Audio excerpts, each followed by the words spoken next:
Drama ini dimulai dengan adegan pendek di mana Tae-oh menemukan dirinya dalam lokasi pembunuhan memegang senjata pembunuhan. Kita belum tahu apa yang terjadi dan siapa korbannya. Adegan beralih ke Tae-oh yang tiba di sebuah kota kecil yang kemudian kita ketahui adalah kampung halaman ibunya. Dia menyewa rumah tua sebagai tempat tinggal. Sebuah mobil melintas. Pemilik rumah memberitahunya bahwa pemuda yang berada di dalam mobil itu bernama Kang In-ha. Orang itu menambahkan bahwa dia adalah anak haram ketua grup Kang Oh. Semua orang di kota menutup mata terhadap apapun yang dilakukan In-ha. Di rumah, dia tidak seperti orang di kota, terkunci di dalam kamar, sementara saudara-saudaranya menikmati pesta kembang api di luar rumah. In-ha benar-benar terisolasi dari keluarga Kang. Tae-oh menyaksikan sendiri hal ini, namun ia bingung apa yang sebenarnya terjadi. Keesokan harinya, Tae-oh pergi ke minimarket, menanyakan apakah ada pekerjaan sambilan.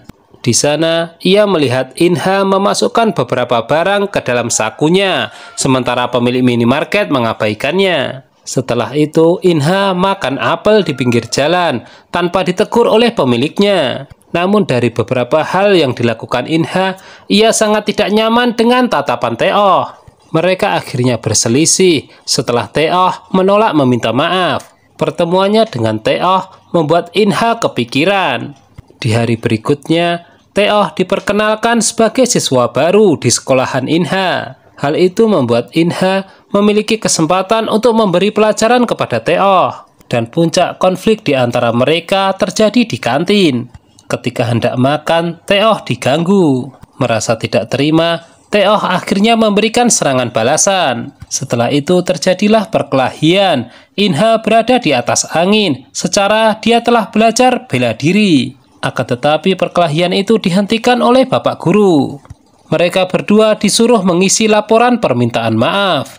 Belum sempat melakukan apapun, In-ha diizinkan pulang. Dia terlihat sombong hingga akhirnya temannya memberitahu jika Tae-oh juga diizinkan pulang sama seperti dirinya. Mendengar itu In-ha malu, merasa dirinya bukanlah orang istimewa. Sementara itu Tae-oh menerima telepon dan tiba-tiba dia panik dan berlari menuju ke biara. In-ha tiba di rumah namun ia tidak jadi masuk. Setelah ia melihat kakak tirinya sedang bersenang-senang dengan teman-temannya, In-ha memutuskan pergi lagi, tiada gunanya ia berada di sini.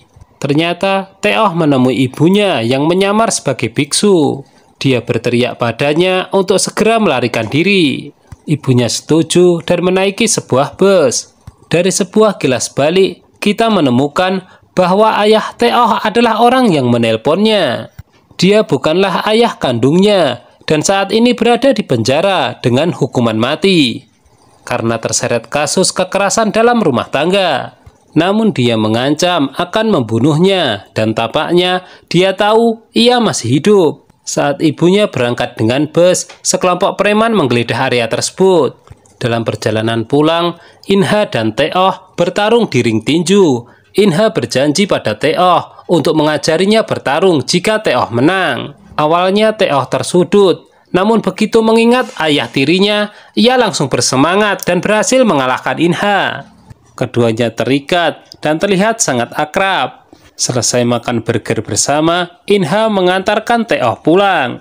Dia menawarkan agar mereka berdua berteman karena sangat cocok. Namun meskipun In-ha bersikap ramah, Tae-oh tetap menolak untuk menjadi temannya. Keesokan harinya di sekolah, salah satu siswa mengetahui bahwa Tae-oh adalah putra seorang pembunuh. Dan dia mulai mencaci maki. Saat itulah In-ha membela Tae-oh. Kemudian di atap, Tae-oh memberitahu In-ha kebenaran tentang keluarganya. Tae-oh mengusulkan strategi kepada In-ha yang akan menguntungkan mereka berdua, membawa In-ha ke puncak tangga sosial sehingga membantu Tae-oh juga. Beberapa tahun kemudian, Tae-oh dan In-ha sama-sama belajar di Universitas Hankuk. Dan masih sama seperti sebelumnya, Tae-oh bekerja paruh waktu, mengajar matematika, dan bekerja di lokasi konstruksi pada malam harinya. Tempat tinggal Tae-oh ternyata berseberangan dengan seorang gadis cantik yang bernama Na Hyewon. Belakangan diketahui jika mereka belajar di universitas yang sama, hanya saja tidak saling tegur sapa. In-ha dan Tae-oh tampak seperti teman baik. In-ha mengadakan pesta ulang tahun untuk Tae-oh dan mereka mendiskusikan strategi selanjutnya. Selain itu, Tae-oh juga membantu In-ha di kelasnya. Diperlihatkan sejenak bahwa keluarga Kang-oh sedang bertanya-tanya siapa yang bakal menjadi penerus. Secara ketua Kang memiliki anak sah dan tidak sah. Kemudian di sisi lain, Tae-oh dipanggil oleh profesornya mengenai laporan strategi industri yang dia buat untuk proyek seputar grup Kang-oh. Titik fokusnya adalah semacam unit bisnis untuk akuisisi dan investasi di berbagai sektor startup. Investasi hanyalah dalih, kuncinya adalah merger dan akuisisi. Profesor tersebut menawarkan untuk membeli laporan tersebut, dan Tae-oh alih-alih menerima uang, malah mempertahankan bantuan yang akan dibayarkan di masa depan. Ini semua adalah bagian dari rencana Tae-oh dan In-ha. Di kampus, pertama kalinya Tae-oh dan Na Hyewon saling bertegur sapa. Tae-oh tertarik dengan gadis cantik itu, dan In-ha menyadarinya. Dia bertanya pada Tae-oh apakah dia menyukai Hyewon. Sebab jika tidak, In-ha lah yang ingin mengejarnya. Jika kita perhatikan, Tae-oh tertarik pada Hyewon, tapi sepertinya tidak mengambil inisiatif. Pada suatu hari, Tae-oh pergi ke pekerjaan les di rumah keluarga In-ha. Dia bertemu saudara perempuannya, Kang Hui-ju, yang langsung terpikat olehnya. In-ha memilih Tae-oh setelah sesi bimbingan belajarnya. Saat mereka berdiskusi, terungkap bahwa In-ha dan Hui-ju memiliki hubungan saudara yang dekat, meskipun mereka adalah saudara tiri. In-ha mengungkapkan keinginannya untuk berkencan dengan Hyewon. Tae-oh sempat kaget, namun ia justru mempersilahkan. Mendengar itu, In-ha merasa seperti mendapatkan lampu hijau. Tidak ada yang mengganggu sama sekali, termasuk sahabatnya sendiri. Saat dalam perjalanan pulang, Tae-oh menyaksikan ibu Hyewon mengamuk di rumah putrinya. Dia gila judi sehingga membutuhkan uang. Uang hasil kerja keras Hyewon dirampasnya. Tae-oh tidak mau ikut campur meskipun ia hanya melihat di depan rumahnya. Namun ketika Hyewon berjalan sendiri di tengah hujan, Tae-oh membawakan payung. Lalu setelah itu, dia menawarkan untuk minum bir bersama. Setelah mereka saling berbicara, baru diketahui jika mereka memiliki kemiripan nasib. Keesokan harinya, ketua Kang Jung-mo mengamati tindakan putra-putranya sejak perang suksesi dimulai. Putra keduanya, Kang Song-ju, adalah calon penerusnya.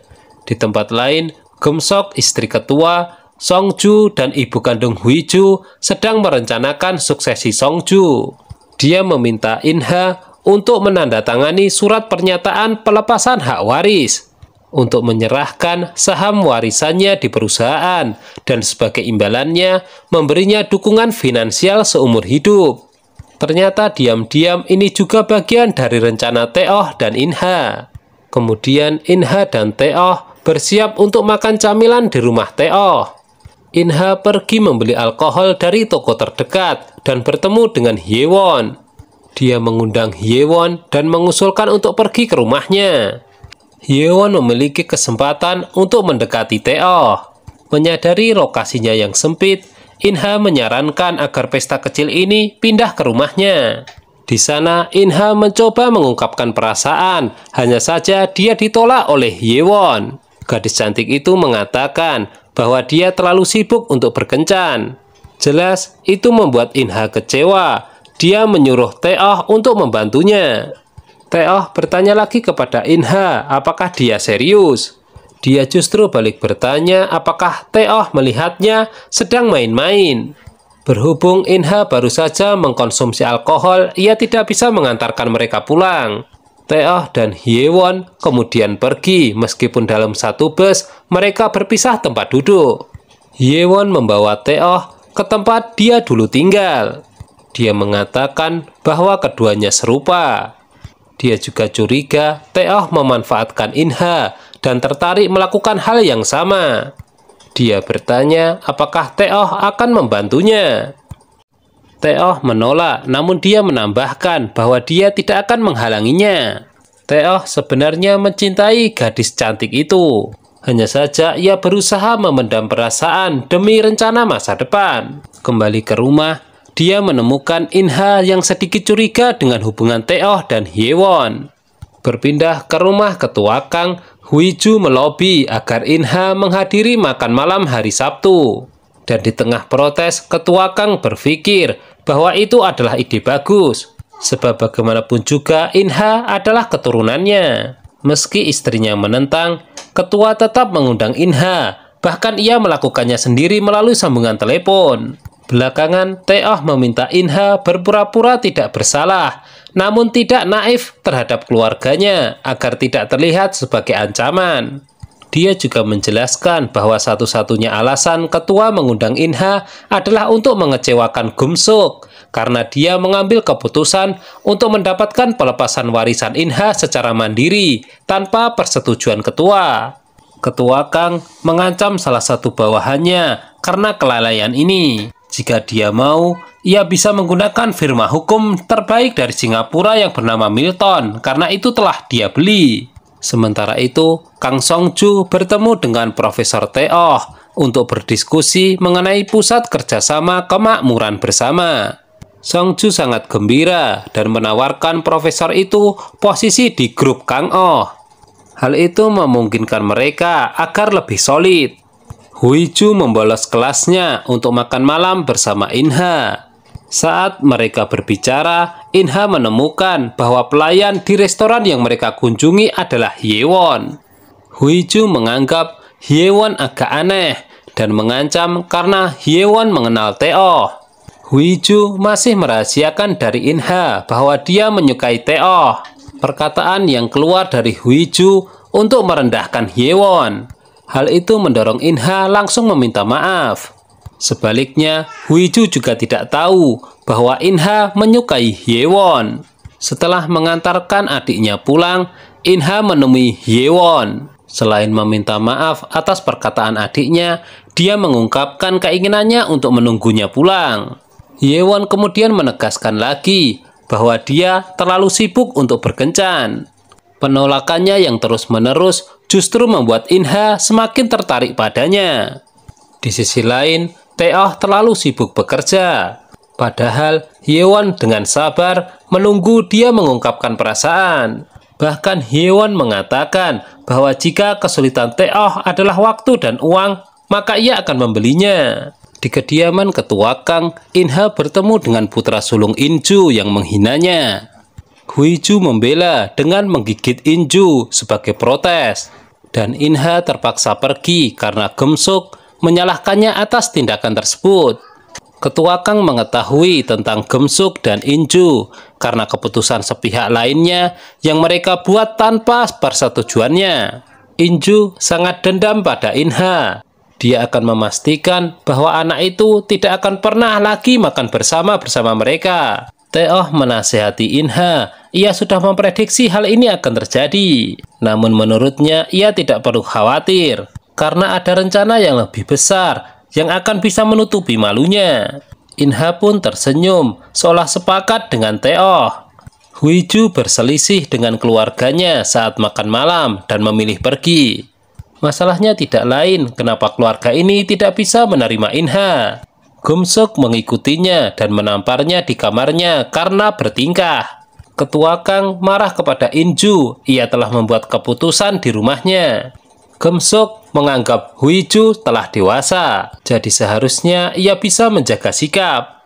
Hui-ju marah dan kesal dan memutuskan melarikan diri dari rumah. Setelah peristiwa ini, Gum-suk mengetahui bahwa Tae-oh, guru Hye-ju, adalah teman In-ha. Dia juga mewanti-wanti pelayan agar ketua Kang tidak tahu jika Hui-ju melarikan diri. Kemudian Tae-oh dipecat dari pekerjaan lesnya melalui pesan singkat. Hui-ju memanggil Tae-oh untuk bertemu dengannya. Namun nyatanya mereka justru bertemu Hye-won dan In-ha. yang datang untuk membawa pulang Hwiju di tengah protesnya. Taeoh bersikap dingin terhadap Hyeju dan menegaskan kembali bahwa dia adalah gurunya, bukan teman, apalagi kekasihnya. Hwiju semakin kesal setelah mengetahui bahwa Taeoh dan Hyewon bertetangga. In-ha pun disalahkan karena tidak memberitahu ini.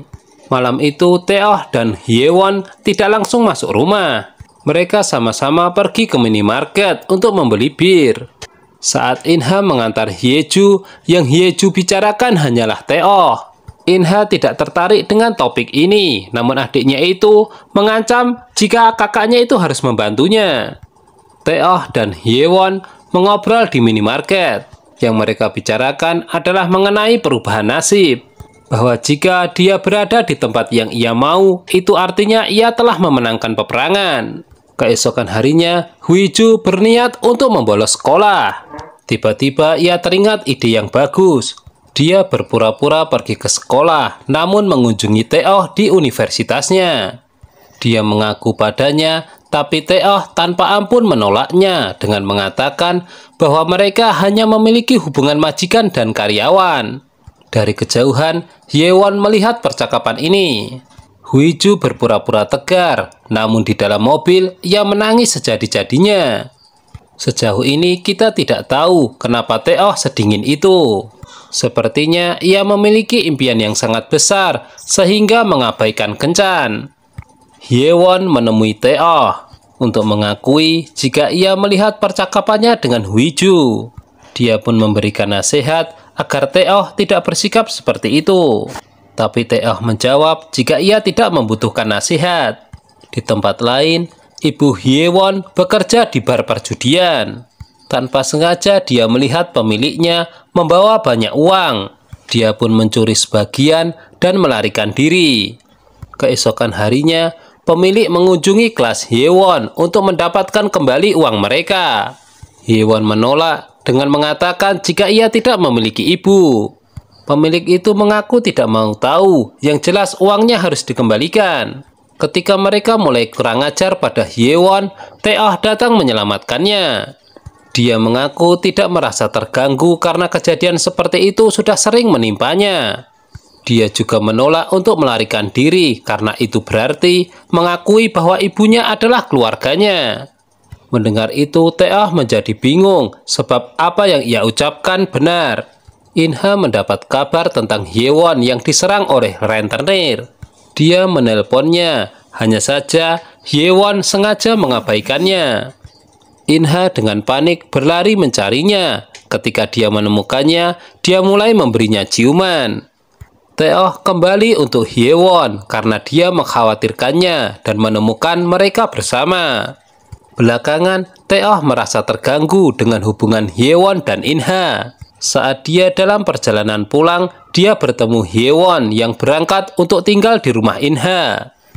Taeoh mendapati kesabaran dan perhitungannya menghilang saat dia meminta Hyewon untuk tidak pergi.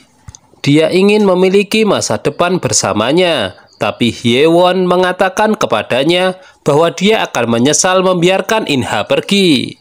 Hal ini juga tidak akan membantu mereka karena mereka akan tetap berada di posisi mereka sekarang, di anak tangga terbawah dalam tangga sosial.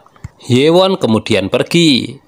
Taeoh kembali ke rumah, namun Hyewon berubah pikiran. Dia kembali ke Taeoh dan mengetuk pintunya.